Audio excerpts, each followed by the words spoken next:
Muito bem, vamos para a entrevista do Lula. Ele disse o seguinte ao Fantástico da Rede Globo, abro aspas. Eu perdi 4 eleições. Cada vez que eu perdia uma eleição, eu ia para casa chorar minhas mágoas, reclamar e me preparar. Então é muito grave o que eles fizeram, é muito grave. Eu fiquei chocado. Eu vou te dizer uma coisa. Eu defendo que eles tenham a presunção da inocência que eu não tive. Parêntese meu, é mentira.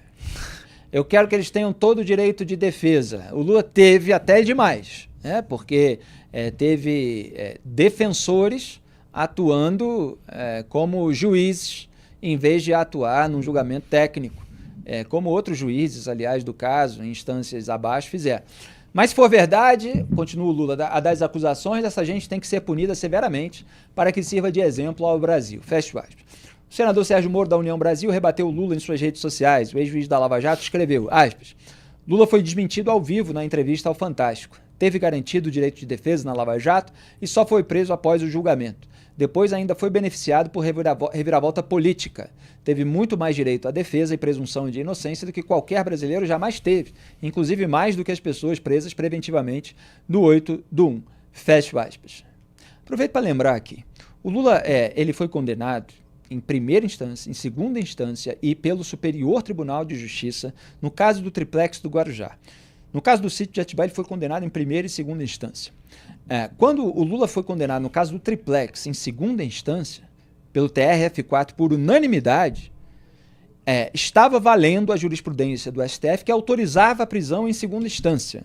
A defesa dele, inclusive, entrou com um mandado de habeas corpus preventivo, ou seja, para que ele não fosse preso, dado que era autorizado a prisão após condenação em segunda instância, entrou com esse HC preventivo no Supremo Tribunal Federal. E o STF, em decisão no plenário, por 6-5, o Lula já tinha vários defensores por lá, ainda não tantos quanto teria logo depois, o STF rejeitou o HC preventivo, portanto, autorizando numa segunda decisão, vamos dizer assim, a prisão do Lula. Quer dizer, numa primeira porque autorizou a prisão em segunda instância. Numa segunda porque rejeitou o HC preventivo. O Lula foi preso. E ele foi solto quando? Ele foi solto quando mudou a jurisprudência no STF, quando os ministros votaram de novo a prisão em segunda instância e derrubaram aquilo que eles próprios tinham decidido em 2016. Isso foi em 2019. E quem foi o voto decisivo de desempate? Quem foi que mudou de posição? Foi o ministro Gilmar Mendes, depois considerado aliado do PT pelo Wadi Damur, braço direito do Lula, petista.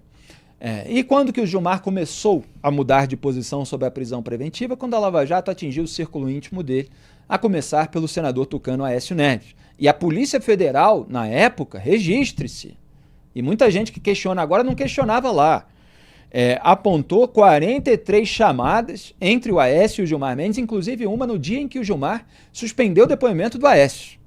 Para vocês verem. Aí quando chegou no Aécio, quando chegou no Temer, outro amigo do Gilmar, quando chegou no sobrinho da esposa dele, como eu mostrei em matéria na Cruzoé, o Gilmar começou a defender a posição contrária à prisão após condenação em segunda instância. Houve uma pressão grande dos ministros alinhados ao Lula para que fosse repautado o tema. Conseguiram isso em 2019, não coincidentemente, depois que o bolsonarismo se juntou nessa frente ampla pela impunidade, em defesa do Flávio Bolsonaro, desincentivando e bloqueando manifestações críticas contra essa sabotagem do combate à corrupção. E aí o Lula foi solto. E depois ele acabou com o processo extinto por manobras processuais.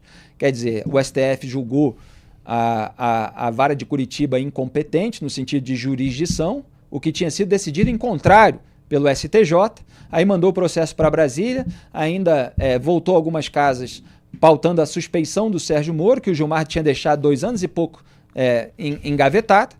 Enfim, foi assim que o Lula conseguiu, com um monte de defensores, um monte de pressão favorável a ele, não só sair da cadeia, como escapar do processo. Então, essa é a realidade dos fatos, o Lula tenta impor a narrativa dele. Diga, Duda. O Lula sempre teve advogados muito caros e bons fazendo a defesa dele. Essa gente sempre teve toda a liberdade para trabalhar. Eu falo bons porque eficientes. Cristiano Zanin, que era o advogado do Lula, não conseguiu evitar a condenação dele, mas conseguiu depois tirar o Lula da cadeia, né? Ele faz esse movimento no STF para conseguir a suspeição do Moro e acaba sendo vitorioso. Lula sai da prisão e concorre de novo e vira presidente. Então não faz nenhum sentido o Lula dizer ali que a defesa dele não teve presunção de inocência. Os advogados do Lula sempre conseguiram trabalhar, tanto que ele está solto hoje.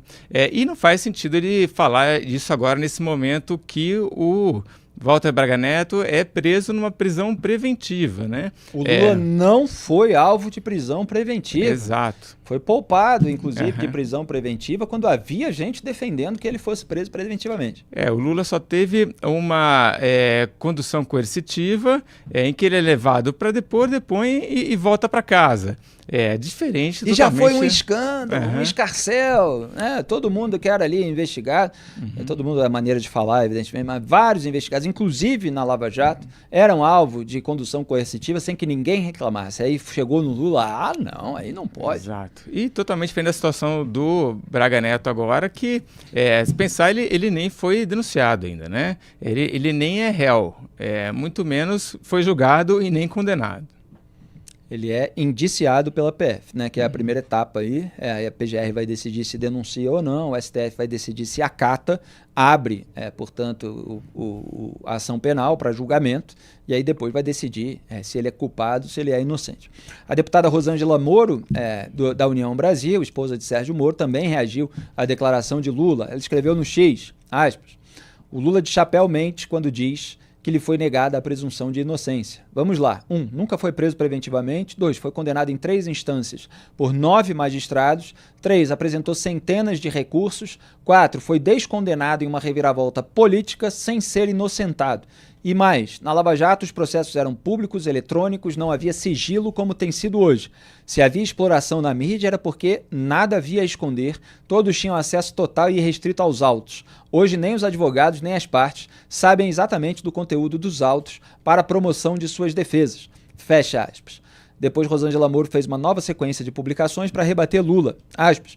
Agora vamos comparar. Lula teve muito mais direitos, tempo e presunção de inocência do que qualquer cidadão comum jamais teve. E certamente muito mais do que as pessoas presas preventivamente por atos do dia 8 de janeiro que não tiveram a mesma paciência ou garantias por parte das autoridades. O que estamos vivendo é um duplo padrão de justiça e isso precisa ser dito. Fecho aspas.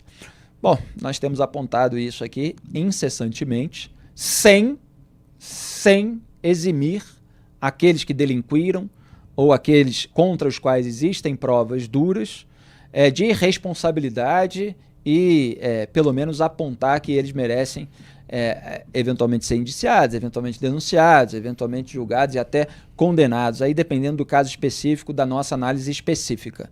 Mas uma coisa é uma coisa, outra coisa é outra coisa, e a gente sabe que no universo político polarizado de hoje no Brasil, tem muita gente, inclusive nesse campo, no campo da direita, que aponta o duplo padrão ou que contesta só o ponto de vista penal para não ter o trabalho de reconhecer a imoralidade de determinados atos, a conduta ruim, a conduta perversa.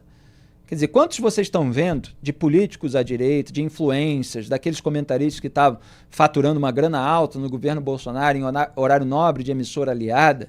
Quantos estão apontando aí, por exemplo, o que o Braga Neto disse em mensagem para o Ailton Barros? Senta o pau no Batista Júnior, inferniza a vida dele e da família. Quantos compactuam, inclusive silenciosamente, tacitamente, com esse tipo de método de assassinato de reputação? E nesse caso não estou falando do casal Moro, que foi alvo de linchamento virtual de várias frentes, inclusive bolsonaristas, embora depois tenha preferido Bolsonaro a Lula na eleição específica.